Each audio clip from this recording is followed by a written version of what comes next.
శ్రీ గురుభ్యో నమః. డిసెంబర్ 30వ తారీఖు ఏకాదశి మంగళవారము, ముక్కోటి ఏకాదశి లేకపోతే వైకుంఠ ఏకాదశి అంటారండి. చాలా గొప్పదైనటువంటి తిథి.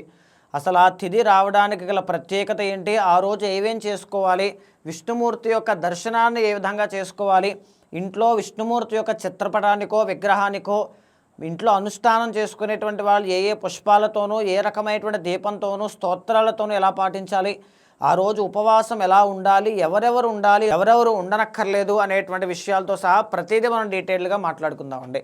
అయితే డిసెంబర్ 30వ తారీఖు ఏకాదశి మంగళవారము, వైకుంఠ ఏకాదశి అనేటువంటిది అయింది. ఈ వైకుంఠ ఏకాదశి అనేటువంటిది ఎప్పుడు వస్తుంది అంటే ధనుర్మాసంలో వచ్చేటువంటి శుక్లపక్షంలో వచ్చేటువంటి ఏకాదశిని ఈ యొక్క ముక్కోటి ఏకాదశి, వైకుంఠ ఏకాదశి అని పిలుస్తారండి. అయితే దీనికి ఆ పేర్లు ఎలా వచ్చాయి, ఆ రోజు ప్రత్యేకత ఏంటి అంటే, మన చరిత్ర ప్రకారము బ్రహ్మదేవుడి యొక్క చెవిలో నుంచి మధుకైటభులు అనేటువంటి ఇద్దరు రాక్షసులు జన్మించి బ్రహ్మదేవుడి దగ్గర అనేక వరములు అనేటువంటివి పొంది వేదాన్ని దొంగలించి వారి యొక్క దుష్కృత క్రియలతో దేవతలని కానీ, వేదాన్ని కానీ, బ్రాహ్మణుల్ని కానీ, లేకపోతే ఋషుల్ని కానీ అనేక రకాల ఇబ్బందులు పెట్టడం ప్రారంభించిన తర్వాత వాళ్ళతో విష్ణుమూర్తి అనేటువంటి ఆయన యుద్ధం చేయడం ప్రారంభం చేశారు. అయినప్పటికీ ఆ యుద్ధంలో ఎన్ని సంవత్సరాలు యుద్ధం చేసినా విష్ణుమూర్తి కానీ, ఆ మధుకైటభులు కానీ ఆ యుద్ధం ముగియట్లేదు, అంటే కంప్లీట్ అవ్వట్లేదు, ఎవరూ నగ్గట్లేదు, ఎవరు ఓడిపోవట్లేదు. ఈ పరిస్థితుల్లో విష్ణుమూర్తి ఒక్క నిమిషం ఆగి, మధుకైటభులారా మీకు ఏ వరం కావాలో కోరుకోండి అని అడిగారు. అడిగితే మధుకైటభులు గర్వంతో, వరగర్వంతో విష్ణుమూర్తినే దూషిస్తూ, మమ్మల్ని ఏ వరం కావాలో కోరుకోని అడుగుతారా, మీకే ఏ వరం కావాలో కోరుకోండి, మేమే ప్రసాదిస్తాము అంటే విష్ణుమూర్తి తక్షణమే మీరు నా చేతుల్లో మరణించాలి, లోక కళ్యాణము అనేటువంటిది జరగాలి అనే ఉద్దేశంతో మీరు నా చేతుల్లో మరణించాలి అని అడిగారు. సో దీనికి సమాధానంగా వాళ్ళు తప్పకుండా అంగీకరించి ఆ వరాన్ని ఇచ్చి రాక్షసులైనప్పటికీ కూడా ఆ నిజాయితీతో ఆ మరణాన్ని వాళ్ళు పొందారు. అయితే పొందిన తరువాత విష్ణుమూర్తి చేతిలో మరణం పొందారు అంటే ఖచ్చితంగా వాళ్ళ యొక్క జన్మ ధన్యమైనట్టే. వారి యొక్క ఆత్మ అనేటువంటిది వారు ఆ పైలోకానికి వెళ్ళిన తర్వాత వైకుంఠానికి వెళ్తూ ఉన్నప్పుడు ఉత్తర ద్వార దర్శనం గుండా వాళ్ళు లోపలికి ప్రవేశించగా వారి యొక్క బుద్ధి అంతా కూడా మారిపోయిందటండి.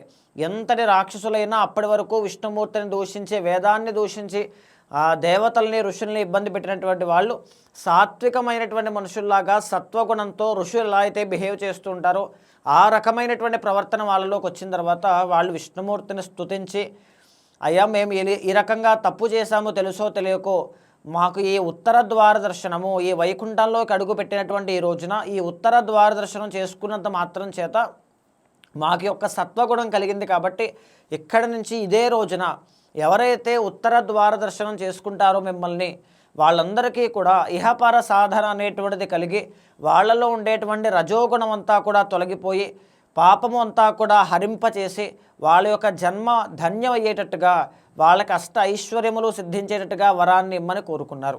ఆ వరానికి అనుగుణంగానే విష్ణుమూర్తి యోగ నిద్రలో ఉన్నటువంటి వాడే వైకుంఠ ఏకాదశి అంటే ఏదైతే డిసెంబర్ 30వ తారీఖు ఏకాదశి మంగళవారం ఉందో ఆ రోజున నిద్రలో నుంచి బయటకు వచ్చి, యోగ నిద్రలో నుంచి బయటకు వచ్చి వైకుంఠ ద్వారంలో అంటే ఉత్తరం వైపు అందరికీ కూడా 33 కోట్ల మంది ఎవరైతే మన దేవతలు ఉన్నారో వాళ్ళందరికీ కూడా దర్శనమిస్తారు. వాళ్ళందరూ కూడా వెయిట్ చేస్తుంటారండి. మధుకైటభుల యొక్క వరం ఉంది కాబట్టి వాళ్ళకి ఇచ్చినటువంటిది, దాన్ని మేము కూడా సద్వినియోగం చేసుకుని అదే రోజున స్వామి యొక్క దర్శనం చేసుకుంటే మా జన్మ కూడా ధన్యం అవుతుంది, మాకు కూడా దేవతల్లా ఉండేటువంటి వరం ఇంకా పెరుగుతూ ఉంటుందని దర్శనం చేసుకుంటారండి.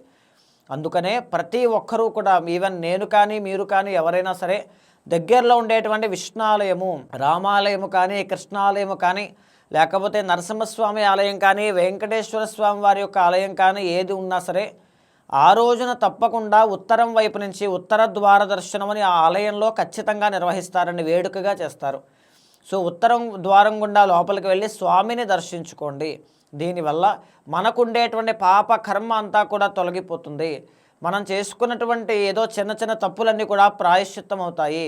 మనలో ఉండేటువంటి షట్చక్రాలన్నీ కూడా యాక్టివేట్ అవుతాయి. మనము ఇహపర సాధన వైపు అడుగులు వేసేటువంటి ఆత్మజ్ఞానాన్ని కలిగి ఉండే అవకాశాలు ఎక్కువ ఉంటాయి. అయితే ఆ రోజున ఏ సమయంలో దర్శనం చేసుకుంటే బాగుంటుంది అంటే ఏ సమయంలోనైనా చేసుకోవచ్చండి.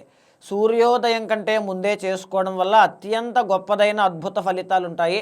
అది కుదరనటువంటి వాళ్ళు ఆ రోజున సాయంత్రం వేళ కూడా దర్శనం చేసుకోవచ్చు. ఎందుకంటే విష్ణుమూర్తి సాయంత్రం వేళ దర్శనం చేసుకున్నంత మాత్రం చేత చాలా గొప్పదైన శుభ ఫలితాలు ఇస్తారండి. అలంకార ప్రియులు కాబట్టి. ఉదయం బ్రహ్మస్వరూపం మధ్యాహ్నంతు మహేశ్వరం సాయంకాలే స్వయం విష్ణు త్రిమూర్తస్తు దివాకర అంటారు. అందుకే ఆయన అలంకార ప్రియుడు కాబట్టి సాయంత్రం వేళ కూడా మీరు దర్శనం చేసుకోవచ్చు. అయితే ఆ రోజున ఎలాంటి నియమాలు పాటించాలి అంటే ముఖ్యంగా ఆ రోజున చాలా నిష్ఠా నియమాలతో ఉండాలండి. బ్రహ్మచర్యము అనేటువంటిది పాటించాలి.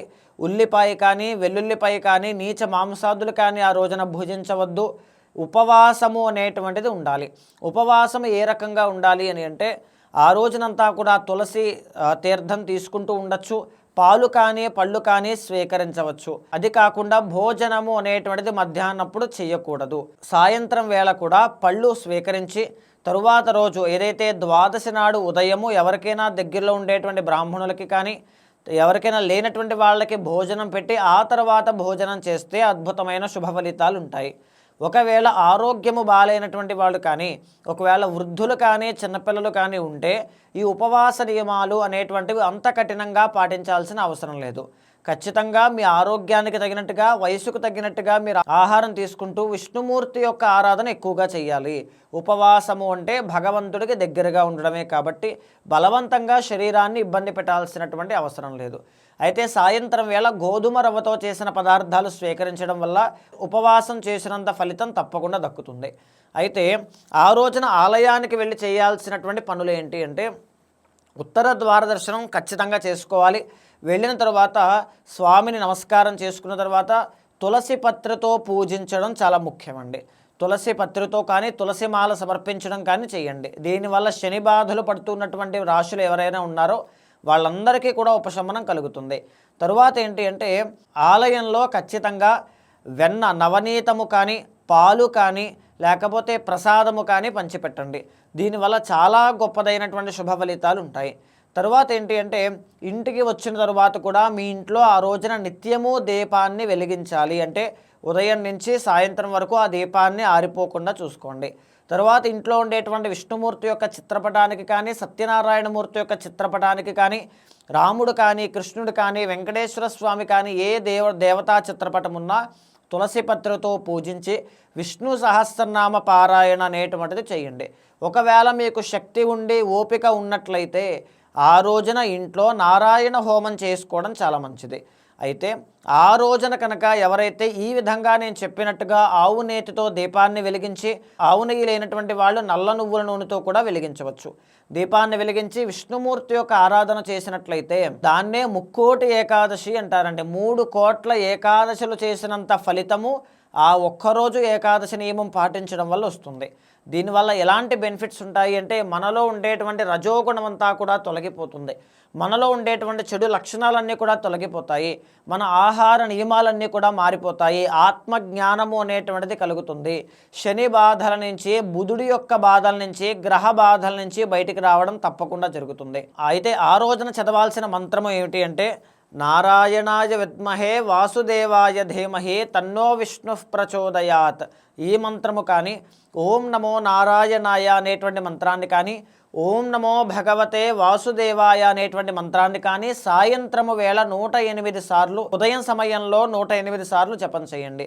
అద్భుతమైన శుభ ఫలితాలు అనేటువంటివి కనబడతాయి. చేసిన తర్వాత మీకున్నటువంటి ప్రాబ్లమ్స్కి కానీ లేకపోతే క్లిష్టమైన సమస్యలకి తాలూకు ఉన్నటువంటి ఒక డోర్ ఓపెన్ అవుతుంది. అంటే మీకంటూ ఒక దారి కనబడుతుంది. ఏ దారిలో వెళ్ళాలి, ఆ సమస్యకి పరిష్కారము అనేటువంటిది తప్పకుండా స్వామి మీకు చూపిస్తారు.